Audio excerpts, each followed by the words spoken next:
Okay, so this is for these questions that deal with the quadratic formula on your practice test that you have today. And so the quadratic formula, you can probably look through your notes and find it in there written a bunch of times, but I'll put it right here for you. It's negative b plus or minus, let's make that look a little better, plus or minus, actually it's plus and minus, really, and we'll see that in a second.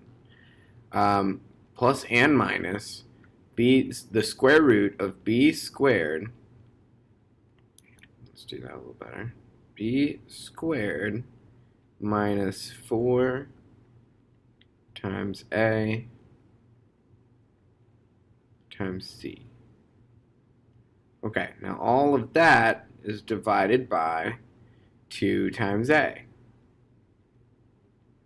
And we know that we know that our a value and our b value and our c value are all visible from the original part of the equation. Or whatever's in front of the x squared value is your a. And so in this case, that would be negative 1. Whatever's in front of your x term is your b, and so that would be negative 4. Okay. And then whatever's left over, whatever's on the outside right here, that would be our c value, which is negative 5. Okay, so we got a lot of negatives on this one. So what I like to do is I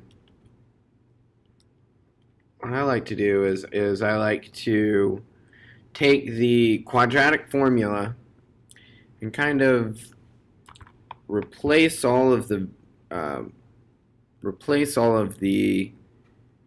letters in this formula with parentheses. Here's how I'm going to do that. I'm just going to basically put everywhere where I see a letter, I'm going to put a parenthesis.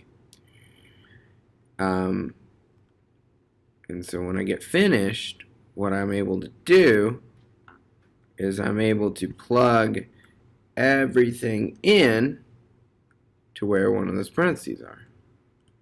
Okay, so let's go back to blue so that we can see how this all works. So I need to put a negative 4 in for b, because that's what our b value is. So where that b normally is, I'm going to put negative 4.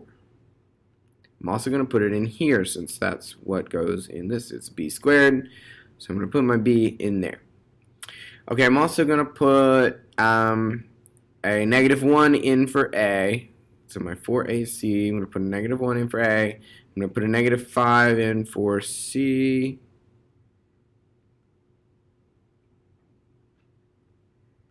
And a negative 1 down in here for my a value. So I'll get my calculator ready. And what I'm going to do is basically compute all these values into little packets, and then I'm going to basically simplify it down as far as it will go. So negative 4, that just gives us positive 4. And then we got a plus and a minus. We're going to do both of these operations. You'll see this in a second. All right, we're going to do 4 squared, so negative 4 squared. And if I put that in a calculator and I properly put parentheses around everything, you'll see that that turns into positive 16. So any negative number squared turns into a positive number. So I'm going to go ahead and put positive 16 right here. Okay, so now minus 4 times minus 1 times minus 5. So negative 4 times negative 1 times negative 5 is going to give us 3 negative. There's basically a total of 3 negative numbers here. So that means that we can basically know that our overall number will be negative, and it'll be 4 times 1 times 5, which is 20. I mean 16 minus 20, sorry. So now that's all divided by 2 times 1, which is negative 2. Okay, so as you can see here, we're going to go negative 6. We're going to go 16 minus 20. 16 minus 20 is going to give us a negative 4, which will give us an I in our answer. So we're going to scroll down a little. Well, we'll just go to the next line right here. So we'll have 4 plus or minus well, in one case, we'll have 4 plus square root of negative 4. And all this is divided by 2. So in one case, we're going to have 4 plus the square root of negative 4. In one case, we'll have 4 minus the square root of negative 4. So the square root of negative 4 is really an I. Well, square root of 4 is 2.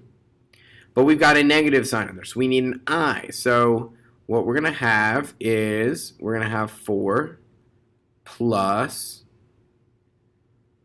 2I. Okay, and we know that it's over negative 2. And remember down here we also had another thing going on. We had 4 minus square root of negative 4, all divided by negative 2.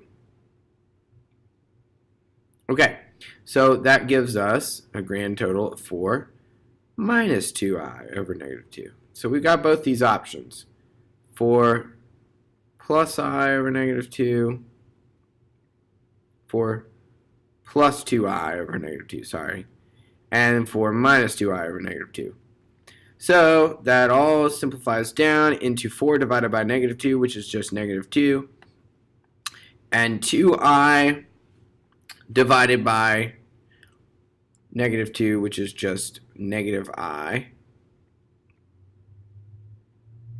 And down here we've got 4 divided by negative 2 again, which is also negative 2. And then negative 2I divided by negative 2, which gives us a positive I. So you know what?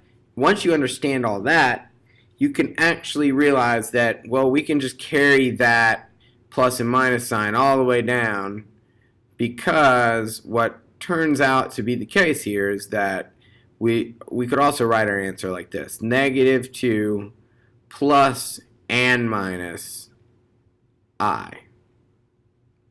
And so we can just put it like this, and this would be technically correct. Right there.